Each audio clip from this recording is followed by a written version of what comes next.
Hello everyone, this is Defense Politics Asia, and this is the Frontline Changes report. There is a lot of frontline change over the past 24 hours, a lot of significant ones.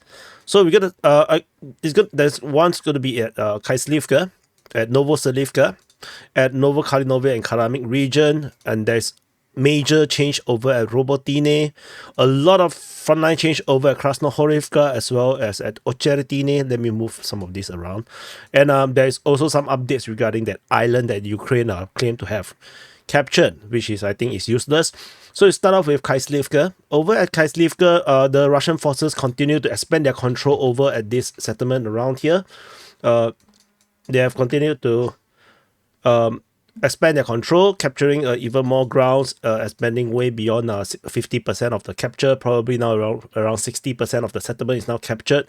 There is rumors that the Ukrainian forces that has retreated over to Ocheretyne is now redrawing from Ocheretyne to avoid getting encircled. So this is rumor, not confirmed just yet, but there is actually not much fighting being reported. Like the Russians are pushing, but the fighting is is not very significant. At least it doesn't seem to be reported in that way. However, there is actually artillery strike. So the Ukrainians do resist a bit. And the next frontline change is over at the New York front, just south of New York. Over at Novoselivka, there is just a map correction based on the Ukrainian mapping, so showing that the Russians actually have more control around the north of Novoselivka and have full control of this entire settlement. And west of this position, there's a lot of change, as you can see. Over at the Novokalinovo Karamik region, the Ukrainian mapping have conceded that most of Novokalinovo is now taken by the Russian forces, corroborating the Russian reports that the Russians have taken most of Novokalinovo. There are still this area here which is drawn as gray zone. So the Ukrainians themselves probably not too sure about this area here, but the Russians are pushing and taken a lot of grounds. And in fact, they have also acknowledged that the Russian forces have taken half of Karamik in their this update, and in fact even taking half of this entrenchment around this tree line here. There is no news regarding this heavy entrenchment. So this is the update regarding the Karamik Novokalinovo region. Just next door over at Ocheretyne, Russian forces have expanded their control greatly towards Novo Alexandrivka with Russian forces. This is based on Ukrainian mapping. So the Russian forces have taken a lot of grounds, taking one heavy entrenchment around here, and the Russians have installed a battle flag, showing the confident control of Ocheretyne. So this is a major change in this area here, and south of this region. Let me see. There's nothing over in the south of this region. Let me see what's next over after that. We go to Krasnohorivka over at the Donetsk region. So the Battle of Krasnohorivka continued. Yesterday, we reported that the Russian forces have penetrated after they are being geolocated. Both Ukrainian and Russian sources have updated their mapping slightly differently.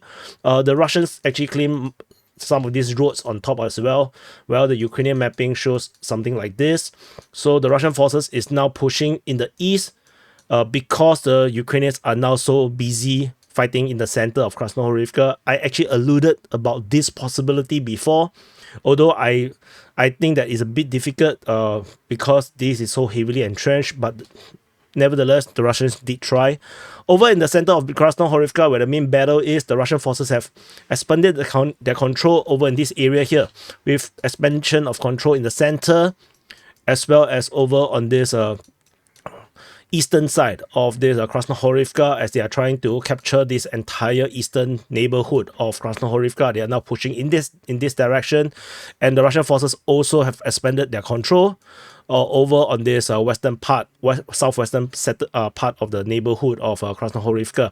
All these changes here, these are all based on Russian claims. These are not confirmed or corroborated by the Ukrainian side. So we will definitely wait and see whether we have further confirmation of this information. And some major news coming out from Robotyne as well. At the Robotyne, there is a geolocation. Russian forces raised the flag over on this northern neighborhood of Robotyne. So the fact that they are here means that the Russian forces have expanded their control over at Robotyne. However, this is not an indication that they have controlled the entire of Robotyne just yet. We're still not sure if this area here is under Russian control or not. But there's a good chance that it is. But we'll definitely wait for more confirmation whether the Russians have fully taken or retaken Robotyne, which thus negating a major victory by the Ukrainian side during their 2023 counteroffensive. And one last update is regarding this island along the Dnipro River, in the river delta of the Dnipro River. Yesterday, the Ukrainians reported that they have captured this island. Today, the news come out from this area here from Deep State UA say that whoever reported this thing has overhyped up the success, and actually the operation was not completed, and then there was as a result there is mass shelling on the island, and then they are now struggling to keep control. And Deep State UA is calling for punishment on whoever the staff heads is, who are hurried to curry favor and to put human life above their career ambitions. So whatever it is, kind of stupid. What kind of career ambitions are there within the Ukrainian armed forces? I have no freaking idea.